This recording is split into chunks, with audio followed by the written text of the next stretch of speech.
Jésus leur dit, « C'est moi qui suis le pain de la vie. Celui qui vient à moi n'aura jamais faim, et celui qui croit en moi n'aura jamais soif. »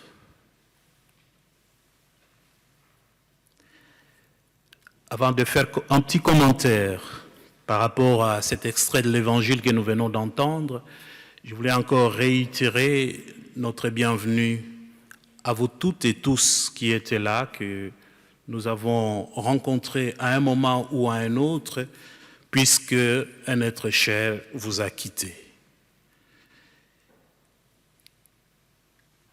Celui qui vient à moi n'aura jamais faim, et celui qui croit en moi n'aura jamais soif. La question que j'aimerais vous poser, de quoi avez-vous besoin ce matin en venant ici? Jésus, en disant cela aux gens, à la foule qui était là, ne prononce pas ces paroles dans le vide comme ça.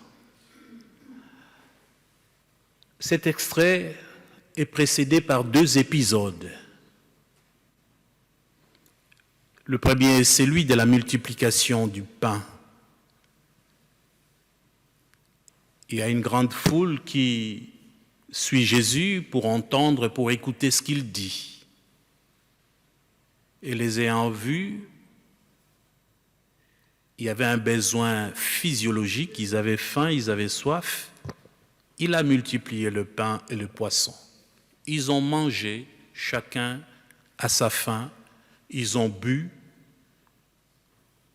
Et le lendemain, Jésus se retrouve dans la synagogue de Capharnaüm, où il est en train de prêcher.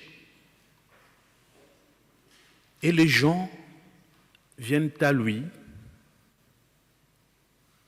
et ils lui demandent de faire quelque chose pour qu'ils puissent croire en lui. De quoi avez-vous faim?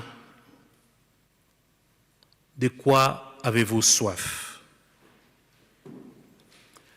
Si on regarde la pyramide de Maslow, il y a une catégorie de besoins.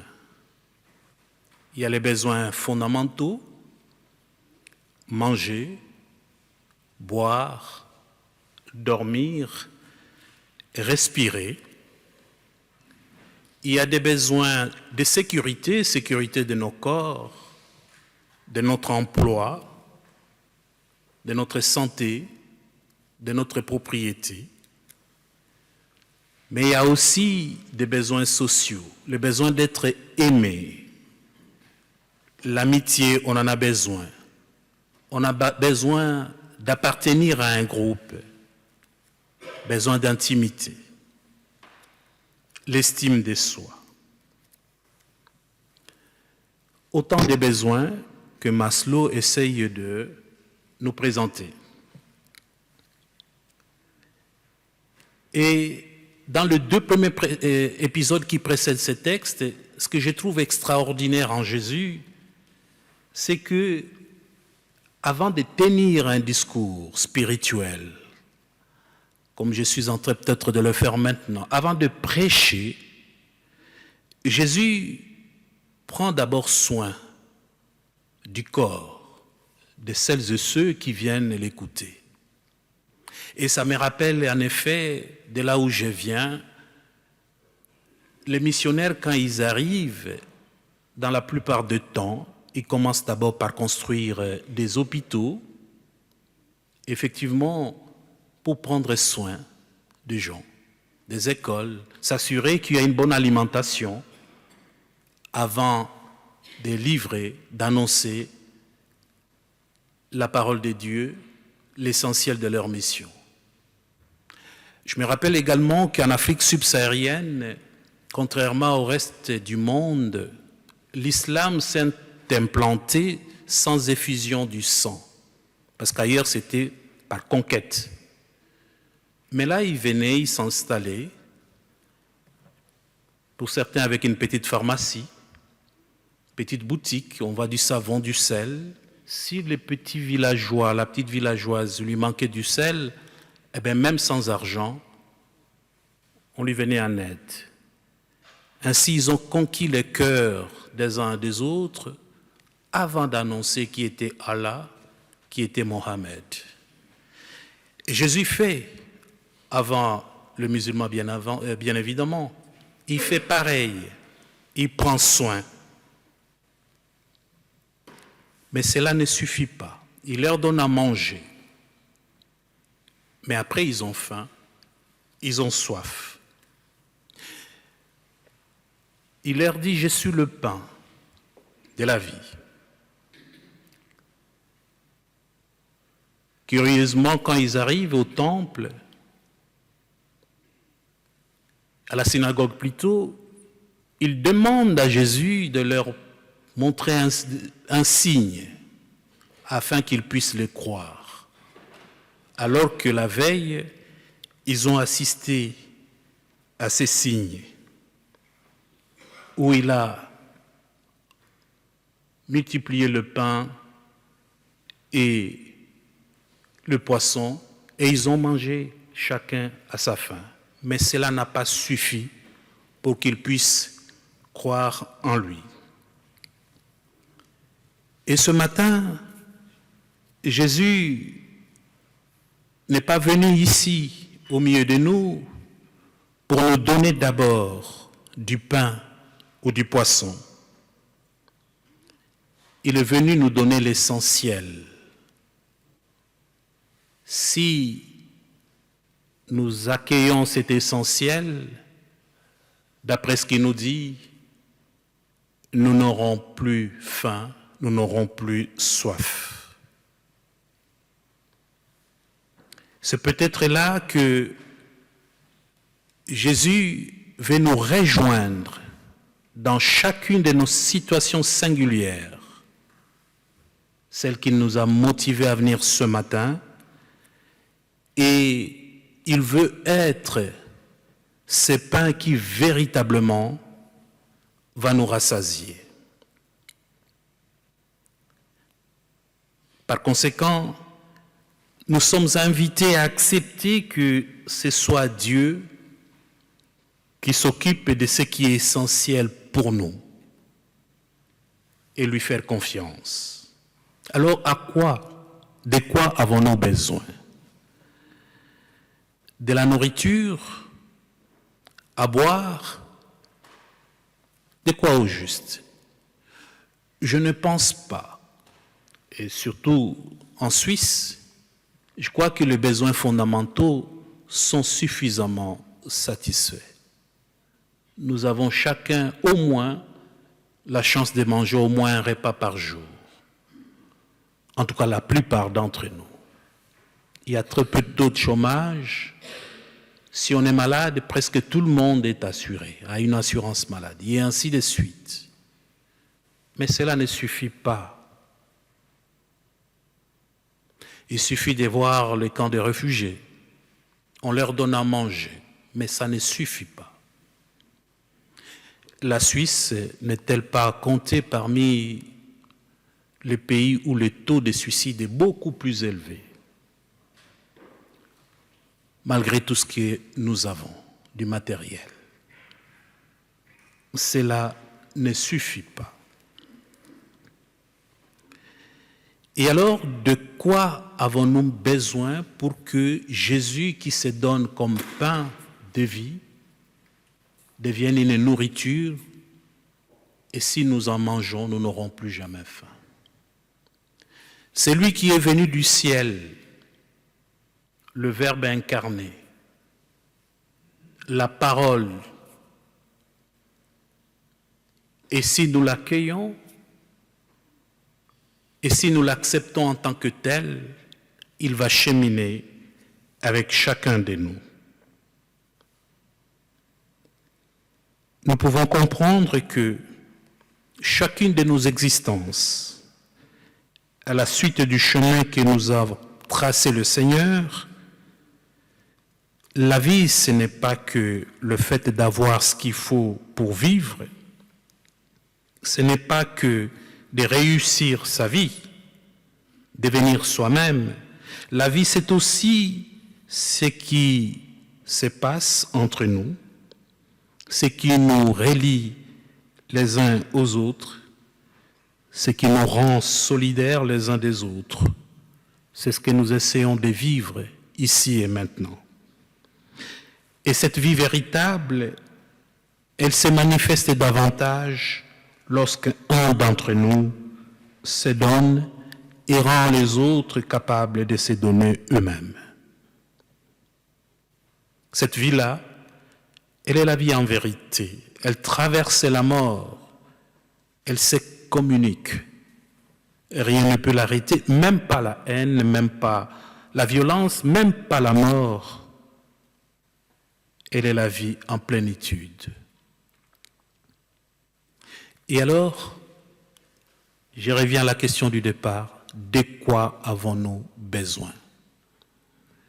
Nous avons des aspirations profondes. Et ce n'est pas notre société de consommation qui peut satisfaire ces besoins de manière définitive. Aujourd'hui, nous sommes dans une société, il suffit de cliquer quelque part, on vient vous livrer à la maison. Zolando et plein d'autres entreprises qui livrent à domicile. Mais Apple, chaque fois qu'il y a une nouvelle version téléphone, on oublie le premier. On nous incite toujours à consommer. On n'est pas. On a toujours soif, on a toujours faim. Mais il y a des aspirations profondes. C'est celle d'être aimé. Chacun de nous veut être aimé. Et ça, il n'y a pas un commerce qui peut nous vendre l'amour. Jésus n'est-il pas, par excellence, c'est lui qui m'aime jusqu'à donner sa vie pour moi.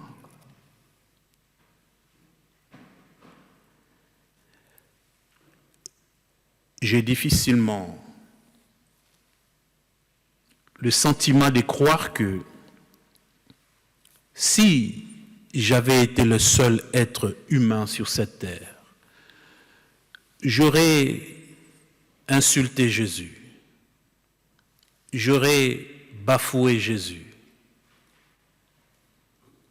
Je l'aurais giflé probablement. Mais malgré tout cela, Jésus serait mort sur la croix, sur le bois, par amour pour moi. Et nous avons besoin de ça, d'être aimés. Et c'est lui qui peut nous aimer par excellence, c'est lui. Il nous l'a montré par amour pour nous en acceptant de mourir sur la croix. Nous avons besoin d'être pardonnés. Nos pardons, souvent, sont toujours conditionnés.